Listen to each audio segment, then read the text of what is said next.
On peut fabriquer toutes sortes de choses, qu'en est-il de la joie? Réponse avec Nicolas Grandemange et Didier Crelier des Fabricants de Joie. Texto, une rubrique pleine de promesses, Jean-Louis s'arrête sur l'une d'entre elles. Hélène dresse le bilan des situations de persécution dans le monde. Avec Francis, l'eau se change en vin, en tout cas dans l'œuvre de Véronèse, Les Noces de Cana. Emmanuel Mainline, évangéliste branché média, nous présente un DVD court mais percutant. Fabriqué ou pas, c'est avec joie que je vous retrouve, Paul. Oh, j'espère que c'est sincère. On ne s'exprimera pas plus sur ce sujet. C'est vrai qu'il y a beaucoup de joie. Non, il y a beaucoup de joie d'être avec vous, Laurent, Jean-Louis, bien sûr. D'être sur le plateau, d'ailleurs. Deux invités du jour. Bonjour. Donc Didier Crelier et Nicolas Grandemange, qui sont donc deux missionnaires à plein temps. Hein. Oui. Et vous venez donc nous parler des Fabricants de Joie, donc une association qui vise à fabriquer de la joie. Alors sans nous révéler bien sûr les secrets industriels, sans vous les laisser. Mais avec quoi fabrique-t-on de la joie alors?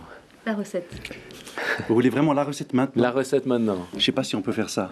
Je suis pas sûr. Hein. C'est du secret industriel. Du secret industriel. Mais c'est vrai qu'on a plein de choses et plein d'activités et plein de choses qui produisent de la joie. Alors, est-ce qu'on entre directement dans le sujet maintenant? Est-ce que c'est pas déjà un état d'esprit, la joie?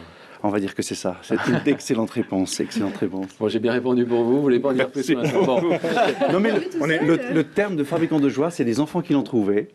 Et depuis, on passe notre temps à expliquer ce que sont les fabricants de joie et pourquoi on s'appelle fabricant de joie. Ouais. Alors, sans parler pour l'instant des secrets industriels, on va quand même pouvoir parler un peu de la structure.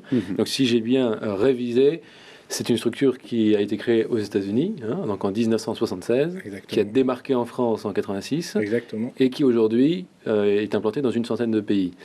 Voilà. Donc, sans connaître au moins comment on fabrique la joie, on peut dire en tout cas que vous ne connaissez pas la crise apparemment. Il y a une demande très forte, vous êtes dans 100 pays, ça se développe, ça se répand.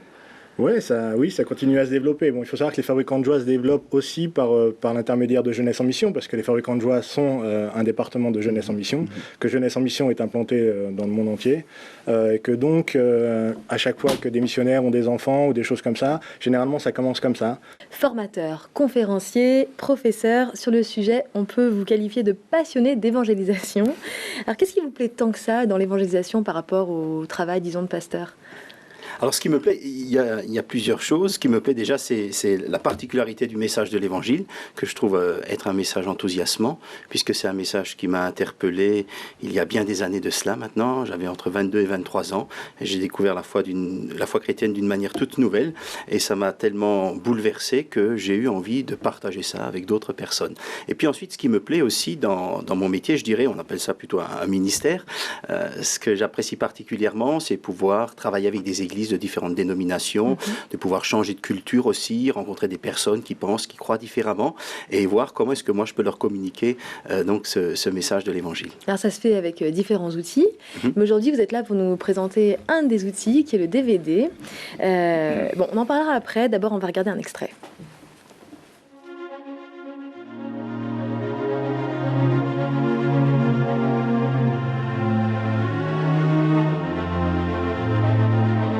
Un jour, un homme tomba dans un trou.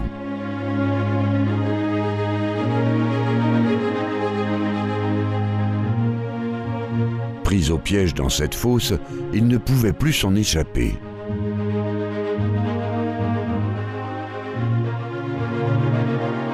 Un voyageur passa par là. Il conseilla à l'homme de méditer pour purifier son esprit.